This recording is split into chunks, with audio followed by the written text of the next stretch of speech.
"87 years ago, our fathers brought forth on this continent a new nation, conceived in liberty and dedicated to the proposition that all men are created equal.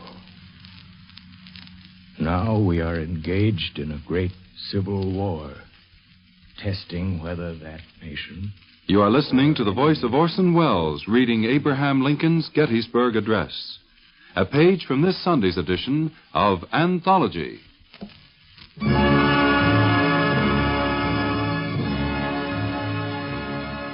On February 13th, 1955, Orson Welles appeared on an episode of NBC's Anthology in salute to Abraham Lincoln.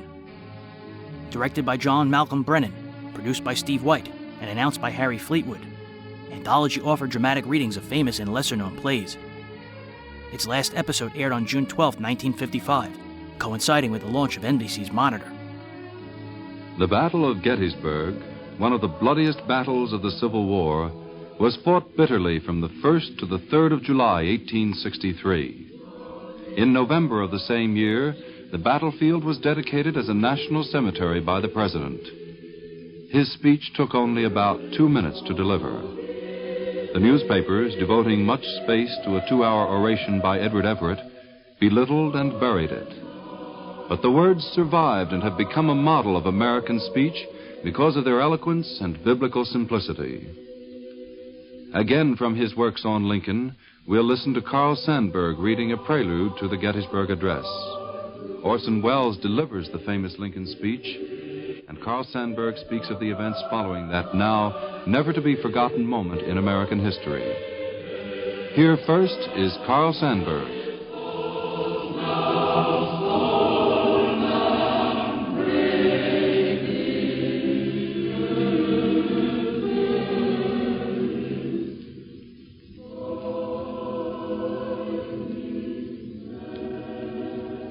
In many a country cottage over the land, a tall old clock in a quiet corner told time in a tick-tock deliberation.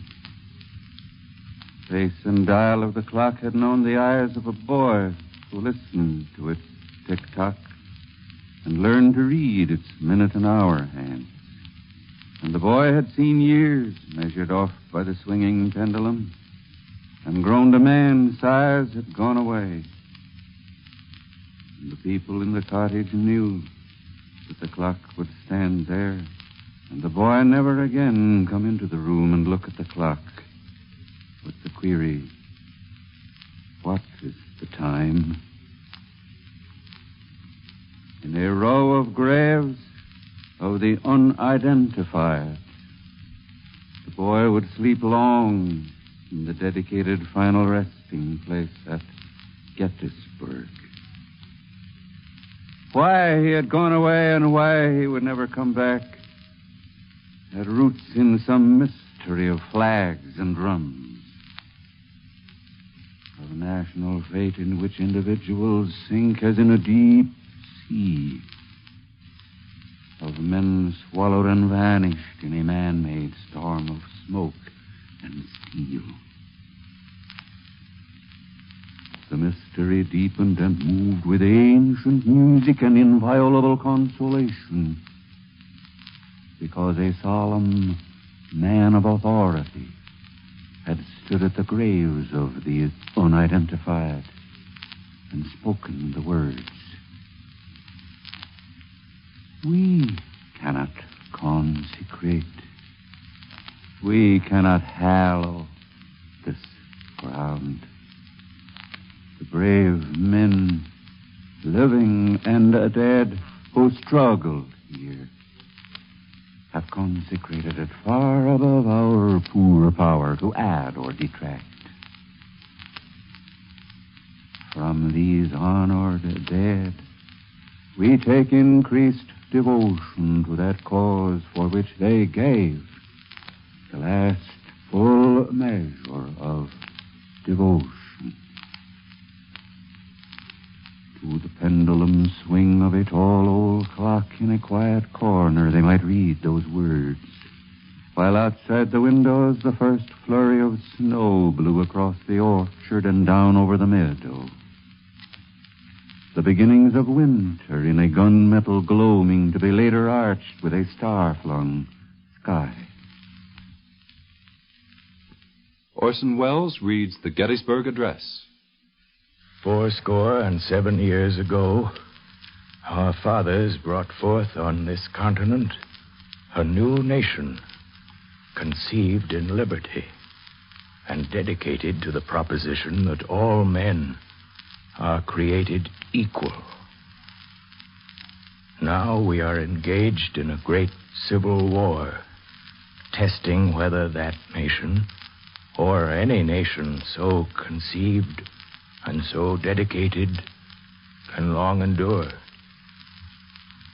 We are met on a great battlefield of that war. We have come to dedicate a portion of that field as a final resting place for those who here gave their lives that that nation might live. It is altogether fitting and proper that we should do this. But in a larger sense, we cannot dedicate. We cannot consecrate. We cannot hallow this ground. The brave men, living and dead, who struggled here, have consecrated it far above our poor power to add or detract. The world will little note nor long remember what we say here, but it can never forget what they did here. It is for us, the living, rather, to be dedicated here to the unfinished work which they who fought here have thus far so nobly advanced. It is rather for us to be here dedicated to the great task remaining before us. But from these honored dead, we take increased devotion to that cause for which they gave the last full measure of devotion, that we here highly resolve that these dead shall not have died in vain, that this nation, under God, shall have a new birth of freedom, and that government of the people, by the people, for the people, shall not perish from the earth. And now, here again is Carl Sandburg. Lincoln had given his speech at Gettysburg, and the ride home to Washington took until midnight. Lincoln was tired, talked little, stretched out on one of the side seats in the drawing room, and had a wet towel laid across his eyes and forehead. He had stood that day the world's foremost spokesman of popular government, saying that democracy was yet worth fighting for. He had spoken as one in mist who might head on deeper yet into mist. He incarnated the assurances and pretenses of popular government, implied that it could and might perish from the earth. What he meant by a new birth of freedom for the nation could have 1,000 interpretations. The taller riddles of the democracy stood up out of the address. It had the dream touch of vast and furious events epitomized for any foreteller to read what was to come. His cadences sang the ancient song that where there is freedom, men have fought and sacrificed for it, and that freedom is worth men's dying for. For the first time since he became president, he had, on a dramatic occasion, declaimed Jefferson's proposition. All men are created equal. leaving no other inference than that he regarded the Negro slave as a man. Back at Gettysburg, the blue haze of the Cumberland Mountains had dimmed till it was a blur in a nocturne. The moon was up and fell with a bland golden benevolence on the new-made graves of soldiers, on the sepulchres of old settlers, on the horse carcasses of which the onrush of war had not yet permitted removal. The New York Herald man walked amid them and ended the story he sent his paper. The air, the trees, the graves are silent. Even the relic hunters are gone now. And the soldiers here never wake to the sound of reveille.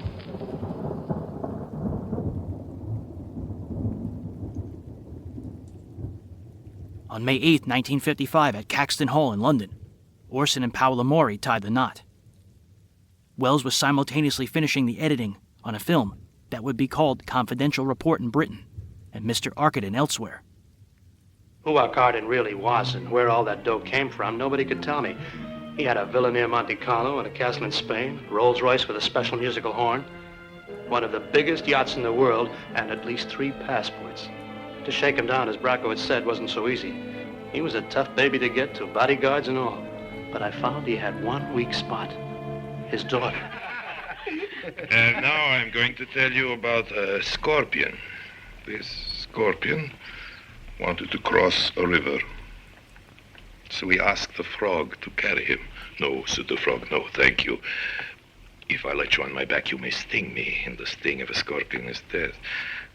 Now, whereas the scorpion is the logic of that, for scorpions always try to be logical. If I sting you, you will die. I will drown. So the frog was convinced and allowed the scorpion on his back, but just in the middle of the river, he felt a terrible pain and realized that after all, the scorpion had stung him. Logic, cried the dying frog as he started under bearing the scorpion down with him. There is no logic in this. I know, said the scorpion, but I can't help it. It's my character. Let's drink to character. He cast Paola as Raina in the film. This is a clip of Welles directing her in a scene. You know that Look away and take your look up. You know that the only reason we came to New York was because... Because I said I wanted to. And that was because I hoped to see Guy. A little warmer and simpler now. Look away once again. The only reason we came to New York was because... Because I said I wanted to. And that was because I hoped to see Guy. Once again with your chin higher and don't look as far to your right. The only reason we came to New York was because... Because I said I wanted to. And that was because I hoped to see Guy. Good. Now once again with the chin a little higher. The only reason we came to New York was because... Because I said I wanted to.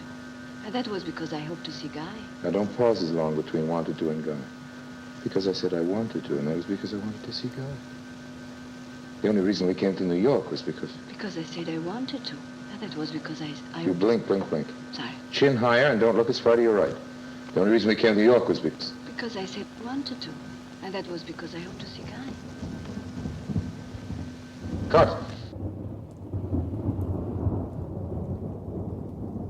In Mr. Arkadin, American smuggler Guy Van Stratten gets a tip that Russian oligarch Gregory Arkadin has a dark secret. Wanting to blackmail him, Van Stratten travels to Spain, striking up a friendship with Arkadin's daughter. The movie was shot throughout Europe in 1954, with scenes filmed in Spain, London, Munich, Paris, the French Riviera, and at the Chateau de Chillon in Switzerland. The story was based on several episodes of The Adventures of Harry Lime, and was originally released in Spain in October of 1955. Orson and Paola welcomed the birth of their daughter, Beatrice Welles, on November 13th, 1955. It was Welles's third daughter. Oh, not a speech, proposing a toast.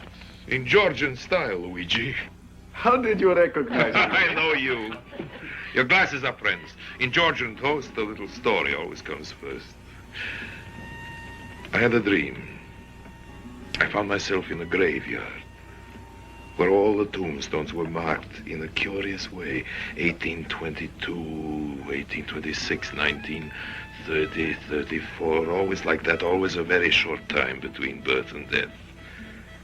In the graveyard was a very old man. I asked him how it was that he had lived so long when everyone else in his village had died so young. But no, he told me this. Not that we die early, it is just that here on our tombstones we do not count the years of a man's life, but rather the length of time he's kept a friend. Let's drink to friendship.